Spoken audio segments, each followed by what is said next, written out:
오늘 우리에게 주시는 하나님의 말씀은 사도행전 2장 1절에서 4절까지의 말씀입니다. 제가 봉독하겠습니다. 오순절 날이 이미 이름에 그들이 다 같이 한 곳에 모였더니 호련히 하늘로부터 급하고 강한 바람 같은 소리가 있어 그들이 앉은 온 집에 가득하며 마치 불의 혀처럼 갈라지는 것들이 그들에게 보여 각 사람 위에 하나씩 임하여 있더니 그들이 다 성령의 충만함을 받고 성령이 말하게 하심을 따라 다른 언어들로 말하기를 시작하니라. 아멘. 오늘은 10월의 첫 번째 주일이고요. 성령 강림절 이후 17번째 맞는 주일입니다. 흔히 사도행전을 성령행전이라고도 이야기를 하고요. 그리고 지금을 성령의 시대라고 우리가 표현을 하기도 합니다. 그렇다면 한번 여러분에게 여쭤볼까요? 그렇다면 지금 우리 주님의 성령은 어디에 계실까요? 주님의 성령, 지금 이곳에 여기에 모인 우리와 함께 충만하게 역사하고 계시다라고 하는 것 얼마나 감사한지요. 그래서 더욱 사랑하고요. 그래서 더욱더 축복하고 더욱 감사하고 더욱더 반가워지는 우리의 만남, 또 우리의 예배 아닌가 생각을 해보게 됩니다. 성령님께서 함께 하신다라고 하는 것, 그래서 성령님과 함께하는 삶을 우리가 한 네 글자로, 마치 사자성어처럼 네 글자로 표현한다면 어떤 단어들이 떠오르실까요? 항상 기쁨, 그럴까요? 계속 기도, 범사 감사, 이렇게 표현해 볼 수도 있을 것 같습니다. 우리의 바람인가요? 아니면 우리의 실제인가요? 그런데 만약에 성령님과 함께하지 않는다라고 하면, 성령께서 우리와 함께하지 않는다라고 하면 이거를 뭐라고 표현할 수 있을까? 5글자로부터 한번 시작을 해볼까요? 죽을 둥 살둥. 4글자로 한다면 아둥 바둥. 3글자로 한다면 간신히. 2글자로 한다면 겨우. 1글자로 표현한다면 그저 휴. 한숨. 이렇게 살아가는 걸까요? 우리의 삶은 어떤가요? 성령님과 함께 하심으로 말미암아서 살아가고 있나요? 아니면 성령님은 성령님, 나는 나. 산은 산이요 물은 물이요라고 했던 것처럼 그렇게 살아가는 삶이 될까요? 그런데 그럼에도 불구하고요. 오늘 우리에게 찾아오신 성령님으로 말미암아 우리를 인도하시고 우리 안에서 교통하시는 그 성령님의 역사하심으로 말미암아서 우리가 하나님 사랑, 이웃 사랑 하는 하나님의 자녀로서 삶이 더욱더 충만하게 되고 있다라고 하는 것은 우리가 알든 모르든 달라지지 않는 하나님이 주신 은혜라고 하는 겁니다. 그 안에서 우리가 더욱더 사랑하고 감사하고 축복하고 반가운 삶을 이루어갔으면 좋겠습니다. 오늘 말씀의 배경이 되는 날은 오순절입니다. 오순절이라고 하는 것은 말 그대로 50번째 되는 날이라고 하는 이런 의미인데요. 6월절로부터 시작해서 50번째 되는 날, 이 날을 오순절이라고 이렇게 특별히 표현을 했습니다. 그런데 이게 계절과 혹은 농사와 관련되어져서 또 이렇게 다른 말로 표현을 하기도 합니다. 처음 익은 보리를 제단에 드린 날로부터 밀추수가 끝나는 49일의 여정이 지나간 그 다음 날이라고 하는 의미로 때로는 칠칠절이라고 표현을 하기도 하고요. 첫 수확한 밀로 떡을 만들어 드렸던 절기라 그래서 초실절 혹은 맥추절이라고 이렇게 부르기도 했다라고 하는 거죠. 하나의 날이지만 여러 가지 이름을 가지고 있습니다. 그렇게 이스라엘의 수없이 이 긴 역사 속에서 다양한 이런 삶의 자리의 모습에서 또 다양한 경험들을 만들어낸 오순절이었다라고 하는 거죠. 그런데 오늘 이 오순절이 이스라엘 사람들에게 그리고 또 이 함께 있었던 사람들에게는 좀 더 특별한 의미가 되어졌던 날이라고 하는 거죠. 보혜사 성령님께서 마가의 다락방에 모여서 기도하던 예수님을 따르던 제자들에게 임하셨던 날이라고 하는 거죠. 역사적으로 이렇게 지난 역사를 되돌아보았을 때 하나님께서는 이스라엘에게 내가 너희의 하나님이 되겠다라고 하시면서 또 이스라엘을 택한 백성으로 삼아주시면서 쭉 함께 해주셨습니다. 그런데 그들에게 메시아를 약속하셨죠. 그리고 그렇게 약속하셨던 그 메시아 예수 그리스도 성자 하나님이 우리와 함께 오셔서 모든 생명을 구원하고 죄의 권세에서 깨뜨려서 우리를 구속하여 주신, 그렇지만 그러기 위하여 십자가에 죽으시고 부활하시고 다시 하늘로 승천하셨던 일이 있었습니다. 근데 그럴 때 올라가시면서 약속하셨던 것이 보혜사 성령님을 우리에게 보내주셨다라고 하셨던 것이었고요. 그리고 그 약속하셨던 대로 보혜사 성령님이 오늘 여기 마가의 다락방에 모였던 사람들에게 임하였다라고 하는 것이 기록된 오늘 말씀입니다. 그렇게 따지고 보면 얼마든지 의미 있고 특별하고요. 충분히 기념할 만한 그런 날이기도 합니다. 근데 그런 일들이 있었기 때문에 특별하다라고 하는 걸 떠나서 본래적으로 좀 더 살펴보면 오순절이라고 하는 날은 이 어떤 날짜, 계절 뭐 이런 것과 상관없이 그들의 근원과 관련되어 있었던 정말 중요한 날, 특별한 날이었다라고 하는 거죠. 구약의 시대 애굽의 종살이를 하고 있었던 이스라엘을 하나님께서 불러내셨다라고 하는 거죠. 출애굽하게 하셨고요. 그래서 광야에 이렇게 함께 머무르게 하시면서 준비하시는 가운데 모세를 통해서 시내산에서 하나님께서 언약을 주셨던, 율법을 주셨던 날, 바로 그날이 오순절이라고 하는 것입니다.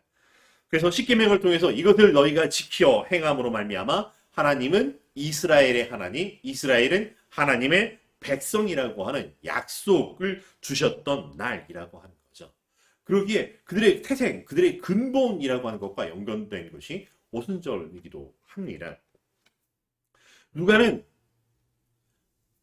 오순절이라고 하는 오순절에 이루어진 이 성령 강림 사건을 단순히 예수님께서 약속하셨던 성령님이 오셨어 라고 하는 이런 사건을 기록하는 것을 넘어서서 보다 더 근본적인 어떤 근원에 있었던 이야기를 우리에게 들려주고자 하는 것이었습니다. 마치 모세가 돌판에 기록된 율법을 받고서 하나님의 언약 백성으로 이렇게 되어졌던 날이라고 하는 것과 대비하여서 율법이 아니라 이제는 살아 역사하시는 성령 하나님의 임재로 말미암아 이제 우리가 새로운 언약의 공동체, 새로운 언약의 시대를 살게 되었다라고 하는 것을 드러내어 보여주고 있다라고 하는 것입니다.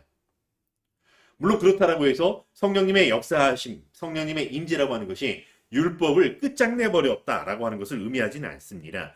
율법이 더 이상 의미 없거나 유효기간이 만료되었다 이런 것을 의미하지 않습니다. 오히려 율법의 목적이 온전히 이루어질 수 있었다라고 하는 것이죠.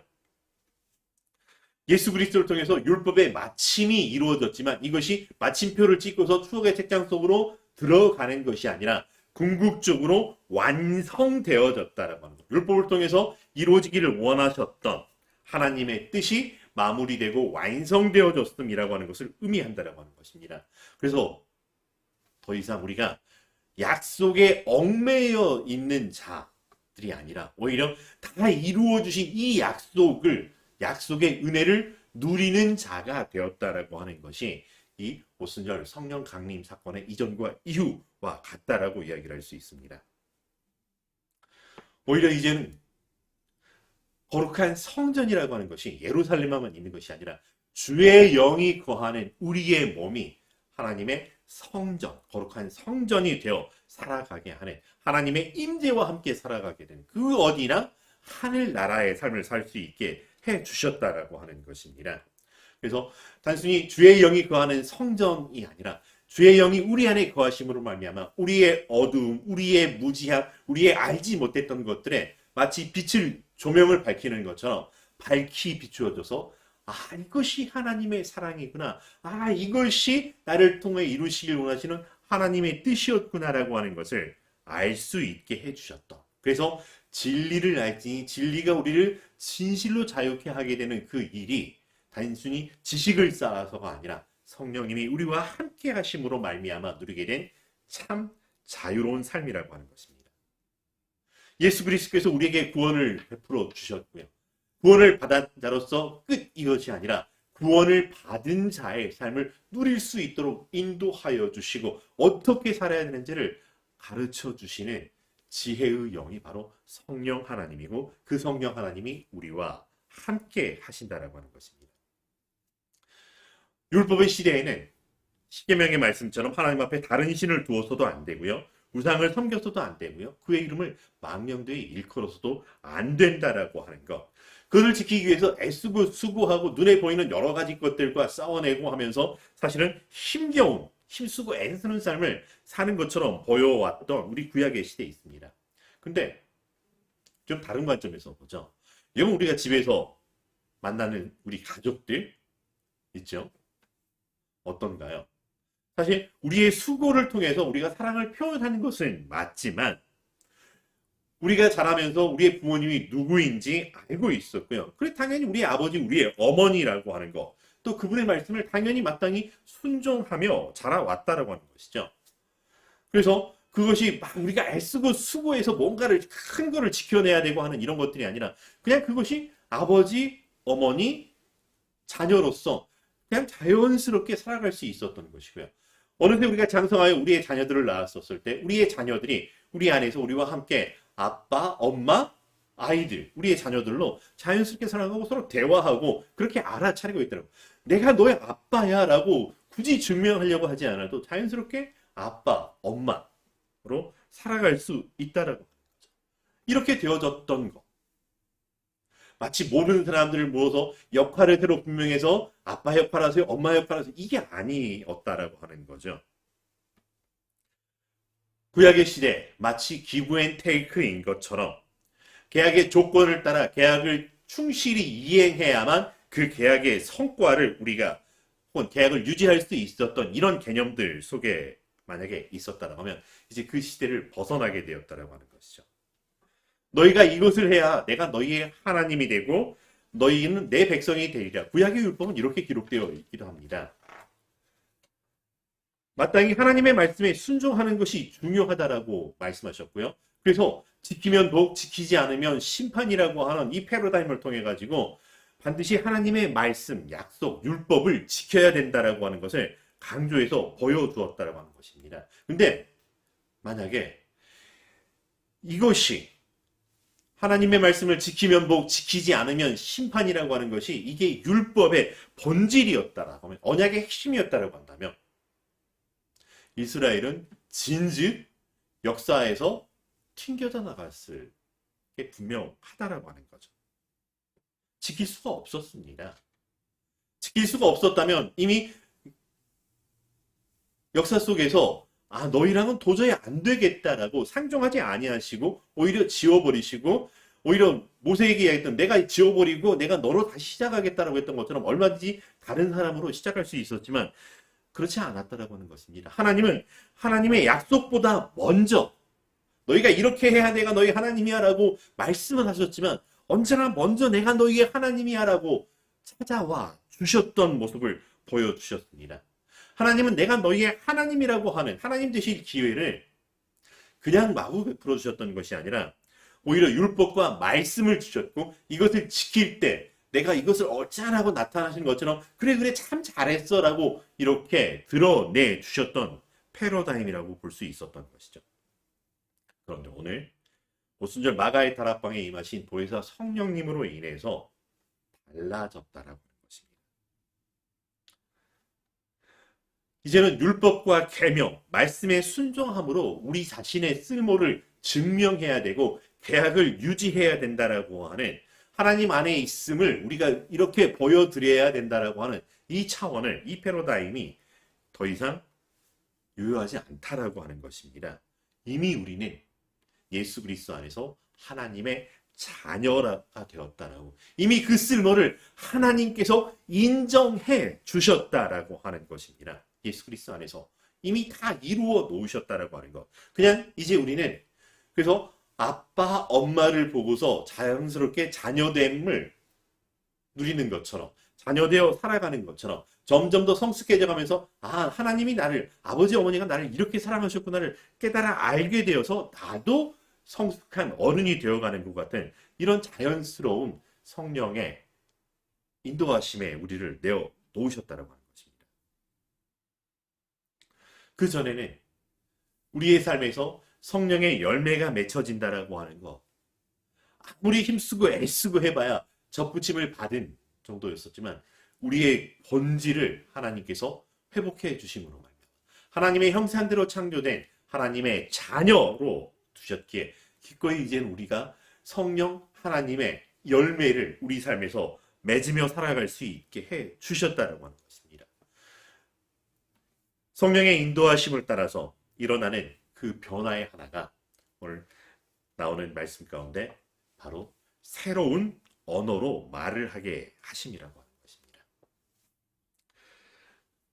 사람들이 욕심에 빠져서 그리고 그 욕심이 정말 이 커짐으로 말미암아 감히 하나님과 대적하겠다라고 하는 마음을 품었던 적이 있었습니다.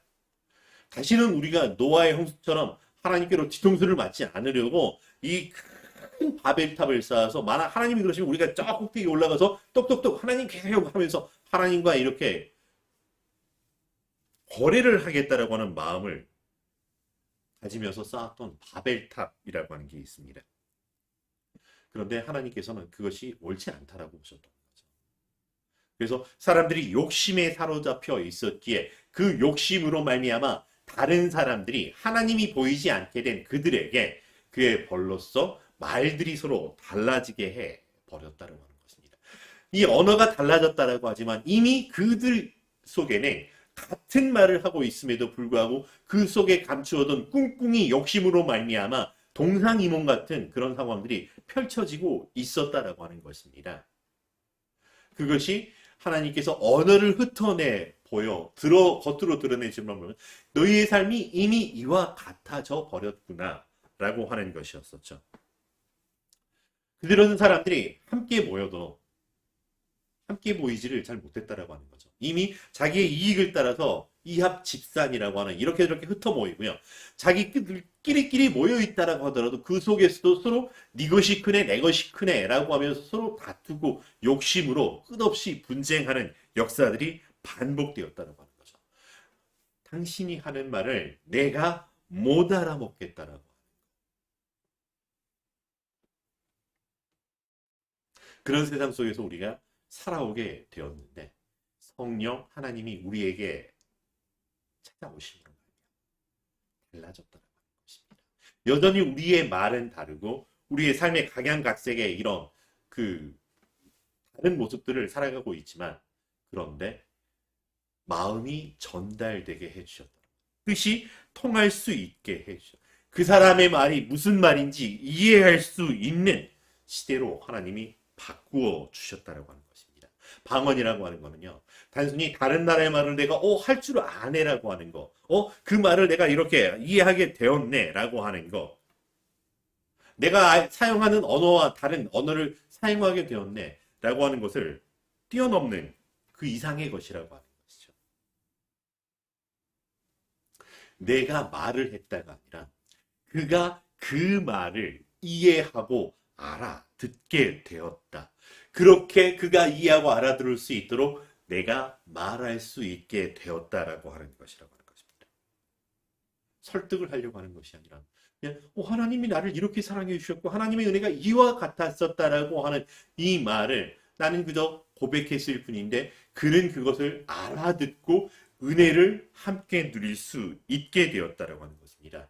통역을 했다라고 하는 것과 다른 차원의 이야기라고 하는 것입니다. 보다도 근원적으로 이 눈에 보이는 현상은 여러 나라 말을 사람들이 하게 되네 외국 말을 하게 되는구나 라고 하는 것처럼 보일 수 있지만 그러나 그 안에 담겨있는 근원적인 패러다임은 내가 말하고 싶은 대로 말하던 것이 아니라 상대방이 들을 수 있도록 말해주는 것이고 그런데 그 내용이 내 욕심을 설득하려고 하는 것이 아니라 하나님의 사랑이 이와 같으니 예수님께서 우리를 구원하여 주셨습니다라고 하는 이것이 우리와 그들에게 함께 공유될 수 있도록 이루어졌다는 것입니다. 여러분 사람들이 말하고 싶은 대로 말하면 어떤 일이 벌어지게 될까요? 듣는 사람은 그걸 알아들을 수가 없습니다. 듣는 사람들은 결국 자기가 듣고 싶은 대로 들어왔던 대로 듣게 된다라고 하는 것입니다. 그러다 보니 정말 중요한 이야기를 하고 있지만 말하는 사람은 말하는 대로 말하고 듣는 사람은 듣고 싶은 대로 드러내면서 이 중요한 이야기와 상관없는 엉뚱한 이야기가 그들 사이에 퍼지면서 너 때문이야 라는 다툼이 계속해서 벌어지게 되었다고 하는 것입니다. 그런데 사람이 욕심에 사로잡혀서 내가 먼저 라고 하는 이 패러다임이 아니라 성령의 충만케 하시는 역사 앞에서 우리가 하나님 앞에 함께 있구나. 하나님의 사랑을 받을 그 사람이 내 앞에 있구나라고 하는 것을 알 수 있게 해 주셨다라고 하는 것입니다. 성령님께서는 끊임없이 이와 같은 것을 우리 속에서 우리와 함께 하심으로 말미암아 감동케 하셔서 하나님 앞에 있는 우리의 모습을 자각하게 하시고요. 우리 앞에 그들이 단순히 내 유익을 위하여 내가 사용하려고 하는 사람들이 아니라 사랑하는 사람으로 함께 하도록 있다라고 하는 것을 우리가 깨달아 알게 해주셨다라고 하는 것입니다.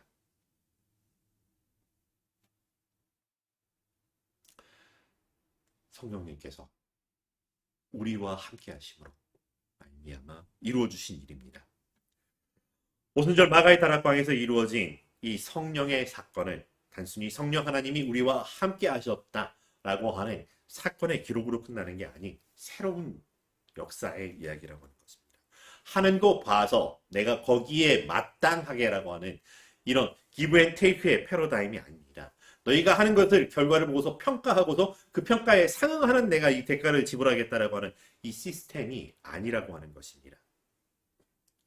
성자 하나님 예수 그리스도의 은혜로 말미암아 율법이 아닌 그리스도의 의를 이미 우리가 덧입었기에 새로운 약속의 시스템으로 우리가 살아가게 되었다라고 하는 것입니다. 사실 하나님은 원래부터 우리의 하나님이 되어 주셨고요. 하나님이셨고요.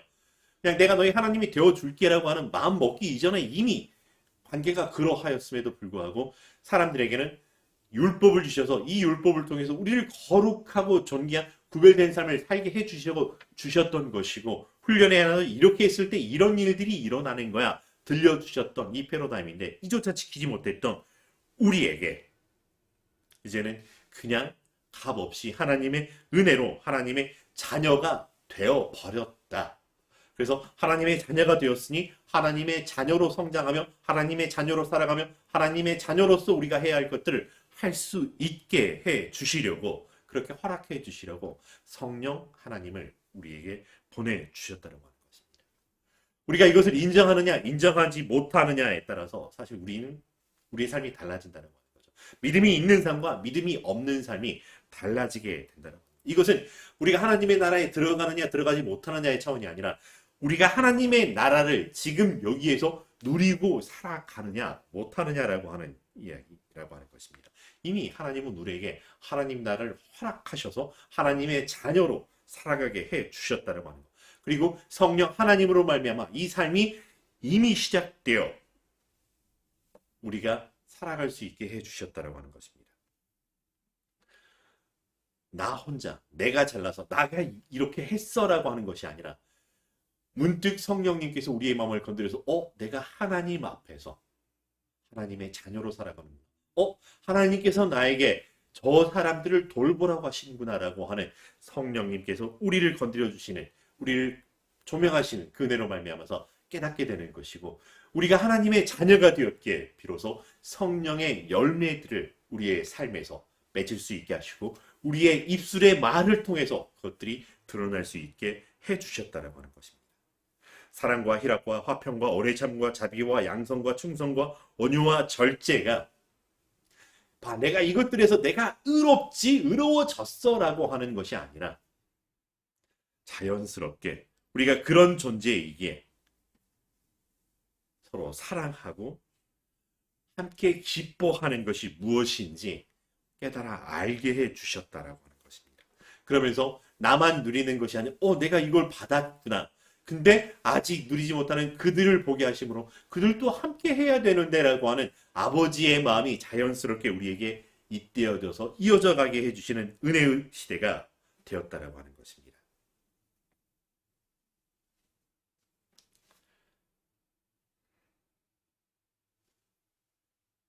그래서 우리가 하나님께서 우리에게 해주셨던 것처럼 이제 우리가 그들을 먼저 찾아가고 그들을 먼저 이해하고 그들의 이야기를 먼저 들어주고 먼저 그들이 들을 수 있도록 말해주는 이 모든 역사가 성령님께서 우리와 함께 하심으로 이루어지게 된다라고 하는 것입니다.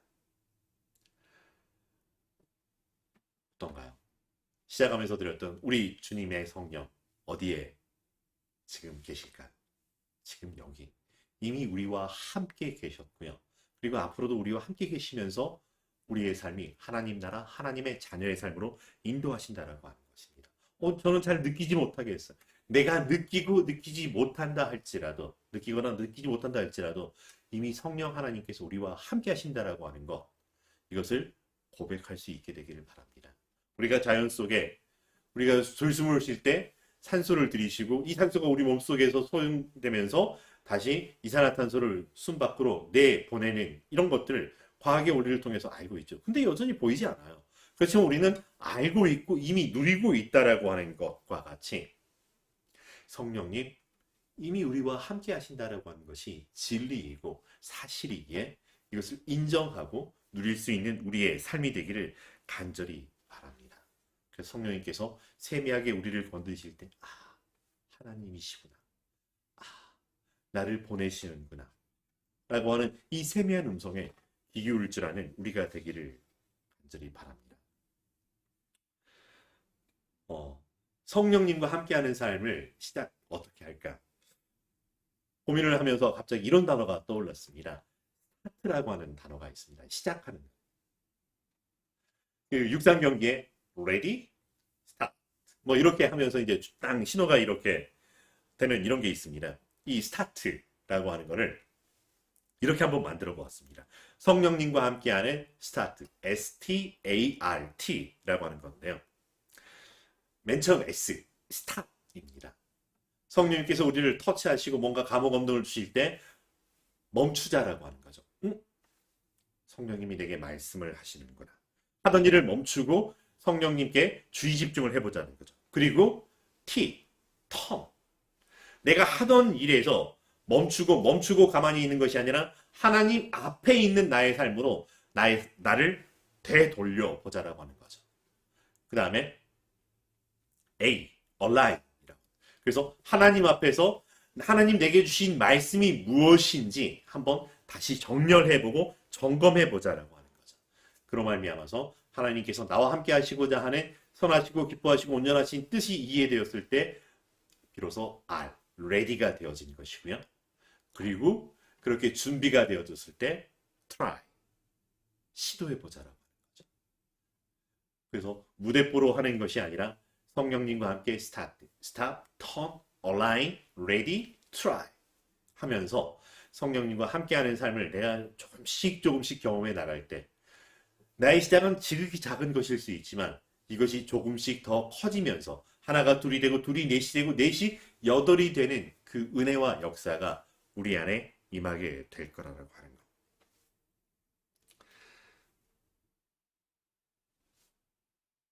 새로운 삶이라고 하는 것. 이제 성령 하나님과 함께하는 삶입니다. 이미 시작하셨고 아직 온전히 다 이루어지지 않았기에 여전히 우리는 이 사이에서 살아가고 있는 삶이지만 우리 안에서 성령님과 함께 날마다 스타트라면서 하나님의 나라를 누리고 하나님의 자녀로 살아가는 그 귀한 은혜를 이 한 주간도 충만하게 누릴 수 있기를 주의 이름으로 축원합니다. 기도하겠습니다. 사랑과 내가 충만하신 여호와 하나님 감사합니다. 우리가 무엇이 간데 우리를 하나님의 자녀로 불러주시고 하나님의 자녀로 부르심 뿐만 아니라 성령 하나님을 우리에게 보내어 주셔서 함께하게 하시고 하나가 되게 하여 주시고 인도하여 주시고 조명하여 주셔서 하나님이 나의 하나님이시구나. 나를 하나님의 자녀로 삼으셨구나. 내가 하나님의 자녀로 이 땅을 이렇게 살 수 있도록 때로는 벅차오르는 감동으로 우리를 인도하여 주시는지요. 이제는 욕심의 중심이 되어 살아가는 자가 아니라 성령님께서 우리를 깨달아 알게 하신 대로 하나님 앞에서의 삶, 하나님 자녀로서의 삶, 함께 더불어 살아가는 하나님 나라의 삶을 이루어갈 수 있도록 성령님 인도하여 주시고 그 인도하시는 성령님 날마다 느끼며 고백하며 감사하며 찬양하는 삶 되게 하여 주시옵소서. 예수님의 이름으로 기도합니다.